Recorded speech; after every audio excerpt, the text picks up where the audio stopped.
गरीबदास जी कहते वेद कतेब एक है भाई, और वेद कतेब का ज्ञान है दूर, वो संतों का मार्ग दूर। वेद कतेब का ज्ञान है दूर, वो संतों का मार्ग दूर। अब आगे गुरुदेव भगवान स्वयं के परमात्मा होने के विषय में कितना बड़ा संकेत दे रहे हैं, ध्यान से सुनो, ध्यान से सुनो। अब क्या कह रहे हैं गुरुदेव भगवान? वेद कतेब का ज्ञान है दूर और वो संतों का मार्ग दूर। वेद कतेब का ज्ञान है धूर, धूर यानी मिट्टी।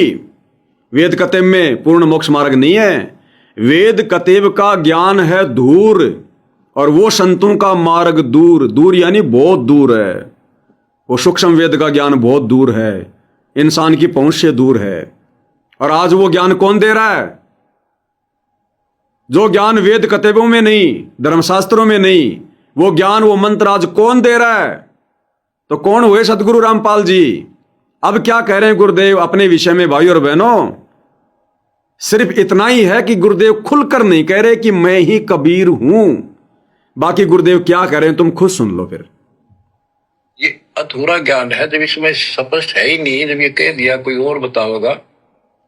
क्या कह रहे हैं गुरुदेव? जब ये स्पष्ट कर दिया कि इन वेदों में कतेबों में वो ज्ञान है ही नहीं, और ये वेद कतेब कह रहे हैं कोई और बतावेगा, कोई और बतावेगा। वो और कौन है? तो गुरुदेव कह रहे हैं कि बच्चों वो और अब तुम्हारे सामने है। अपने लिए कह रहे हैं गुरुजी कि वो और जिसके विषय में शास्त्र कह रहे हैं कि वो और ज्ञान तो कोई और बतावेगा, यानी परमात्मा बतावेगा आके। तो गुरुदेव कह रहे हैं बच्चे वो और अब तुम्हारे सामने है, अब भी नहीं पहचानोगे, फिर कब पहचानोगे? ये अधूरा ज्ञान है जब इसमें स्पष्ट है ही नहीं, जब ये कह दिया कोई और बताओगा, तो वो और अब आपके सामने है, आपको प्राप्त हो चुका है। अब भी बच्चों नहीं समझोगे तो कौन सी विधि अपनाए जो आपकी आंखें खोले। क्लियर कर दिया गुरुदेव ने कि वो और अब आपके सामने है, आपको प्राप्त हो चुका है। हमें कौन प्राप्त हैं? गुरुदेव प्राप्त हैं, क्योंकि हमने उनसे दीक्षा ले ली, हमें उनकी प्राप्ति हो गई। तो वेद कुरान पुराण जिस महापुरुष के बारे में इशारा कर रहे हैं, जिस अल्लाह अकबर के बारे में, तो गुरुदेव कह रहे हैं वो और अब बच्चों तुम्हारे सामने है, तुम्हें प्राप्त हो चुका है। अब और कौन सी विधि अपनाऊं जिससे तुम्हें समझ में आ जाए, तुम पहचान कर लो कि तुम्हारा गुरु कौन है। सुनो, ये अधूरा ज्ञान है जब इसमें स्पष्ट है ही नहीं, जब ये कह दिया कोई और बताओगा, तो वो और अब आपके सामने है, आपको प्राप्त हो चुका है। अब भी बच्चों नहीं समझोगे तो कौन सी विधि अपनाए जो आपकी आंखें खोले। अब और कोई विधि नहीं है साथ संगति के अलावा। कबीर द्वार धनी के पड़ा रहे, धक्के धनी के खावे, 100 काल ही पर द्वार छोड़ नहीं जावे। क्या कह रहे हैं गुरुदेव? द्वार धनी के पड़ा रहे, धक्के धनी के खा, 100 काल जग जोर ही पर द्वार छोड़ ना जाए। किसको कह रहे हैं? आश्रम से जुड़े भाई बहनों को। क्योंकि साथ संगति से जुड़े भाई बहनों को तो पहचान हो गई। हमने तो अपने गुरु को परमात्मा मान लिया, दाढ़ी मूछ वाले नकली कबीर को फाड़ फाड़ के घर से बाहर कर दिया, गुरु की आरती उतारनी शुरू कर दी, गुरु को भोग लगाना शुरू कर दिया, क्योंकि आरती भगवान की उतारी जाती है, भोग परमात्मा को लगाया जाता है। तो आप और हमने तो पहचान लिया। अब सतलोक आश्रम वालों के लिए क्या कह रहे हैं गुरुदेव ये वाणी बोलकर कि द्वार धनी के पड़ा रहे, धक्के धनी के खा, 100 काल जग जोर ही पर द्वार छोड़ना जा। गुरुदेव कह रहे अब तुम कम से कम इतना तो कर देना, ये द्वार छोड़ के मत जाना, ये भक्ति छोड़ के मत जाना, ये मार्ग छोड़ के मत जाना। मोक्ष तो तुम्हारा नहीं होगा, लेकिन तुम्हें मनुष्य जन्म मिलते रहेंगे, फिर कभी किसी जन्म में परमात्मा तुम्हें संभालेगा। अब आगे गुरुदेव ये वाणी बोलकर आश्रमों से जुड़े भाई बहनों को समझा रहे हैं, जिन भाई बहनों ने गुरु को परमात्मा के रूप में स्वीकार नहीं किया, कि तुम पड़े रहना इस मार्ग में, इस भक्ति को मत छोड़ देना, कम से कम मनुष्य जन्म तो मिलते रहेंगे तुम्हें। कबीर द्वार धनी के पड़ा रहे, धक्के धनी के खावे, 100 काल ही पर द्वार छोड़ नहीं जावे।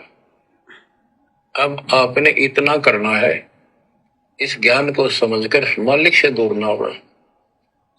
सतगुर विमुखा मत हो जाना। अब बताओ, सतगुरु विमुखा मत हो जाना किसको कहेंगे? जिसको भगवान समझ में आ गए वो तो शौपन में भी सतगुरु विमुख नहीं हो सकता।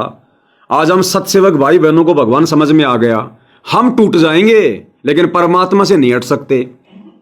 तो गुरुदेव यहां ये बात कि सतगुरु से दूर मत हो जाना, अब तुम कम से कम इतना तो कर देना। किनको कह रहे हैं? जिन लोगों ने गुरु को नहीं पहचाना, गुरु को परमात्मा नहीं माना, सतलोक आश्रम वालों को, अपने परिवार वालों को, कि अब तुम कम से कम इतना तो कर देना, इस मार्ग में पड़े रहना। छोड़ नहीं जाओ। अब आपने इतना करना है, इस ज्ञान को समझकर मालिक से दूर ना होना। सतगुरु विमुखा मत हो जाना। इसमें आपको अच्छा लगे चाहे कोई कष्ट लगे, वो कष्ट भी गोल्ड गिफ्ट होगी। हो सकता पता नहीं कौन सा पहाड़ सा कष्ट आपका हल्के में टल रहा हो, पर जल्दी ना करया करो। और तो धरती पर कहीं जा रही हो तुम्हें कभी राहत नहीं मिलेगी। धरती पर कोई ठिकाना नहीं, अगर चले गए तो यहां से। तो बच्चों, मानत ना मन मोरा साधो, मानत ना मन मोरा रे, बार बार मैं ये समझाऊं जग में जीवन थोड़ा रे, बार बार मैं ये समझाऊं जग में जीवन थोड़ा है। मानत ना मन मोरा साधु, मानत ना मन मोरा रे, बार बार मैं ये समझाऊं जग में जीवन थोड़ा रे। ये शब्द आपने ध्यान दिया? बार बार मैं ये समझाऊं। और हम भगत भाई बहन शब्द को किस प्रकार से बोलते हैं? बार बार सतगुरु समझावे जग में जीवन थोड़ा रे। और गुरुदेव क्या कह रहे हैं? बार बार मैं ये समझाऊं जग में जीवन थोड़ा है। तो जो खुद परमात्मा है वो तो क्या कहेगा? बार बार मैं ये समझाऊं, क्योंकि ये खुद परमात्मा है। लेकिन हम नहीं कह सकते कि बार बार मैं ये समझाऊं। हम कैसे बोलते हैं? बार बार सतगुरु समझावे, क्योंकि हम जीव हैं। तो ये भी एक संकेत है। बार बार मैं ये समझाऊं, ये कहने वाला कौन है? खुद कबीर भगवान सतगुरु रामपाल जी। तो बच्चों, मानत ना मन मोरा साधो, मानत ना मन मोरा रे, बार बार मैं ये समझाऊं जग में जीवन थोड़ा रे, बार बार मैं ये समझाऊं जग में जीवन थोड़ा है।